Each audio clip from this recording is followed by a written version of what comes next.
Asetek Simsports caused quite a stir with their hydraulic Invicta pedals just a few months ago. Now that their introductory price has gone back to normal, many have been left yearning for another great deal. Asetek Simsports has responded nice and quickly with these, the Asetek Forte pedals. In short, they're identical to the Invictas, except they feature a custom designed load cell brake instead of a hydraulic pressure sensor. I've been using these for the past couple of weeks, and today I'm going to tell you all about it. I'm Lawrence, welcome to the channel.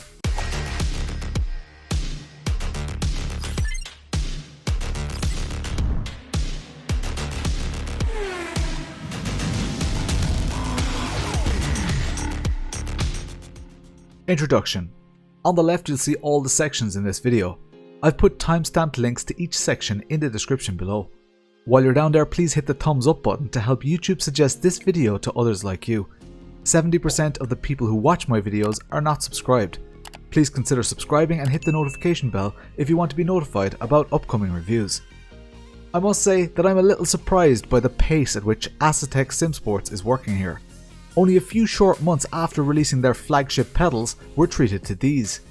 Their momentum seems to keep growing too, as they recently announced that they're working with Kevin Magnussen to develop their products. How many other sim racing companies have actually had top tier drivers involved in their development process? First impressions. I can't believe how similar these are to the Invictas. Pretty much everything other than the logo, pedal faces and the brake are identical, so although this is a relatively new pedal set on my rig, they feel reassuringly familiar. The build quality is really nice, everything you'd expect from a Scandinavian company. The design is quite neutral but also has character. This is a difficult thing to achieve, but they're instantly recognizable. The muted LED strip on the baseplate is really beautiful. I love the way it looks and also the way it continues onto the clutch baseplate. I do think that the styling is a bit retro for me, but it's very easy to appreciate the attention to detail and the immense craftsmanship that has gone into this product. The new pedal faces are a breath of fresh air too, great with socks and even better with shoes. However, there's no lateral adjustment in the pedal arms, so they're just fixed to the baseplate and the pedal faces don't have any left or right adjustment in them. However, the pedal arms do have a little bit of adjustment as you have multiple mounting holes on them. This may be an issue for some people though. Price. At the time of release, the price of these pedals is €449 or $449 for the 2 pedal set, and an additional €249 or $249 for the clutch. That puts the entire 3 pedal set at €698, which strikes me as a bit of a deal. I'll explain that a little more soon. After the introductory offer goes away, these pedals will only rise by €50 to €499 or $499 US. And the clutch, well, I'm delighted to inform you that the clutch price of €249 or $249 is now permanent. The reason for this clutch price reduction, which used to be priced at $349, is that Asetek Simsports have listened to customers and found a way to make it work. At the new permanently reduced price, this clutch is a great purchase. These pedals are well priced amongst the competition. Installation hardware. As these pedals are pre-assembled, installation is simple. The only thing you need to do is attach the clutch pedal, plug it in, then attach the USB cable from the control box to your PC or powered USB hub. Mounting holes are not based on existing industry standards, so you'll have to drill holes if you're not using a profile-based mounting solution. For those of us using aluminium profile, mounting is relatively simple with 6 mounting points on the 3 pedal set. There are 4 mounting points on the 2 pedal set and 2 on the clutch. The mounting hole at the rear of the throttle is in a slightly awkward place, but it's relatively easy to access once you know how. Installation software. Software is often an overlooked part of our sim racing hardware. For pedals, calibration is extremely important. Calibration allows you to set a specific range of motion based on your preferences and your physical pedal adjustments. The second you change your preload or pedal angle, your calibration gets thrown out. Ensure that you recalibrate after every adjustment unless you're confident about the effect your physical adjustments will have. Asetek Simsports have done a cracking job with this software. You can set curves for each individual pedal, which allow you to manipulate the amount of input your sim sees compared to the amount of physical input you exert. This is particularly handy for cars which are exceptionally sensitive to throttle or brake inputs.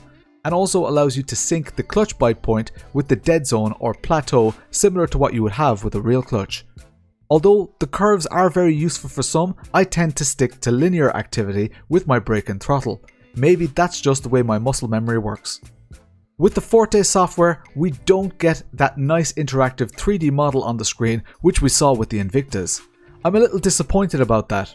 Don't get me wrong, it doesn't make me any faster on track to have an interactive graphic, but it really gave a sense of decadence that I feel these Forte pedals also deserve.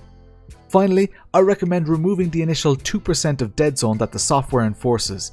If you see any fluctuation or jumps in the signal after doing this, just put some dead zone back, but I feel that the pedals perform even better with no software enforced dead zone at all. Throttle. The throttle on these pedals is very functional and quite good. However, it's a little bit light for my preference.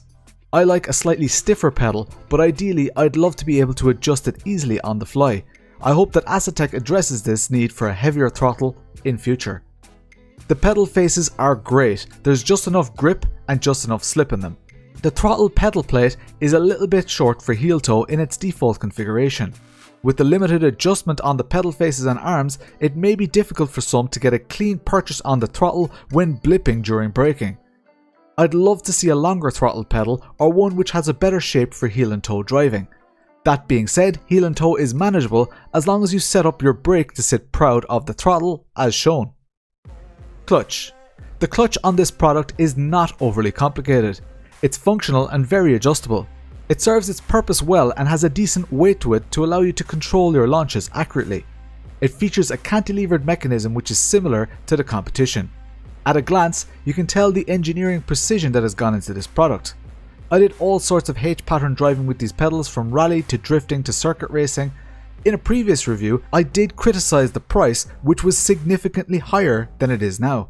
At €249 or $249 US, I actually think this clutch is an excellent purchase now. It's worth spending some time adjusting this clutch pedal to make it feel the way you want it to feel. Don't forget the vertical adjustment, as this makes the biggest difference to your simulated bite point. Brake. This is the biggest difference between this pedal and its superior sibling, the Invictas. However, superior is a very subjective thing. They actually feel a little different to one another, and I feel that the Forte brake pedal actually gives me more definition through my foot than the Invictas do. Again, braking is such a subjective thing, but the point that I'm trying to make here is that although this looks like an inferior product on paper, it's actually very good and many will even prefer it. There's a single elastomer in the chamber, and you get two spare elastomers of different strengths with it. This lone elastomer is physically limited in how far it can be compressed, as the chamber sends 100% of your braking force to the load cell once the elastomer has done its job, similar to a cup system that we see in some other pedals. This makes these pedals ideal for vehicles with sensitive brakes, and even better for those which require a lot of precision when trail braking or balancing the car. At first, I questioned whether I would get a good sense of progression with a single elastomer, but due to the unique patent-pending MLCPC technology, it really seems they've unleashed the maximum from this design, with the least amount of moving parts. You see, where many other pedal sets allow the elastomer to continue to deform, this system prevents excessive wear, as well as not allowing the elastomer to get into a state where it's overly compressed. Do bear in mind that this brake may be quite heavy for you if you've never used a high-end set of load cell pedals before. If you're expecting a pedal set which you can set up to feel exactly like your road car, then this is not the pedal set for you. However, I'd still recommend going for them, because for most people, the brake in their road car is nothing like a real race car brake, and is actually a habit that needs to be unlearned. Road car brakes and brake pedals are generally not efficient for track use. Baseplate. The heel plate is a clever design. It's well thought out for mounting and cable management. The LED design is muted perfectly so that it's not tacky, and the software customization allows you to completely switch it off if you don't care for it. The base plate comes pre-attached with pedals, and you cannot use the pedals independently, meaning that there are no means to change the spacing between the pedals or to invert these pedals. The ridges and lettering on the heel plate are quite grippy and easy to get your shoes caught on. The little dip where the two heel plates meet is actually a nice comfortable resting point for H-pattern driving, where there's a lot of clutch action required between left foot braking efforts. This is not by design, I'd bet, but it's definitely worth pointing out. This heel plate is very strong, but lighter than many competitors, which makes it an ideal candidate for motion systems where weight savings give performance increases. Final thought. At this price point, I don't think there's much on the market that can compete.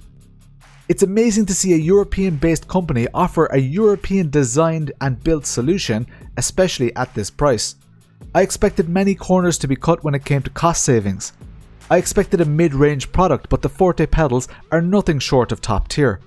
Perhaps it's a little like buying a 5 Series BMW instead of a 7 Series. Just because the 7 Series exists doesn't mean that the 5 Series is inferior. It just serves a different market. If I was to summarise what I mean, I'd say that the Invicta pedals are professional grade equipment and the ideal training tool for real life conditions. These Forte pedals, however, are ideal sim racing pedals. The brake is slightly more granular and defined, which, although less like a real race car, allows you to mentally compensate for the fact that we don't have G-forces to communicate if we need to brake more or less. Instead, the additional static feel in the pedal allows us to train our muscle memory without needing to have a strict leg training regime. In the future, you'll be able to upgrade the Forte pedals to the Invicta Torp system, but right now, I would only recommend doing so if the MLCPC system is not heavy enough for your needs. Don't expect this upgrade to cost less than the difference in price between the Forte and the Invicta pedals. All in all, this is one of the best pedal sets I've ever used, and it's definitely one of the best value for money sets on the market, if not the best value for money. I know that value for money is subjective, and I'd never recommend buying any sim racing equipment unless you have the financial means to do so. If you have a spare €700 and are looking for pedals, this is a seriously good option, and you would probably never need to upgrade again. Thank you all for watching. I stream every Tuesday and Thursday at 9 PM UK Irish time, so feel free to pop in and ask me any questions about this or other hardware. I'm Lawrence, I'll chat to you later.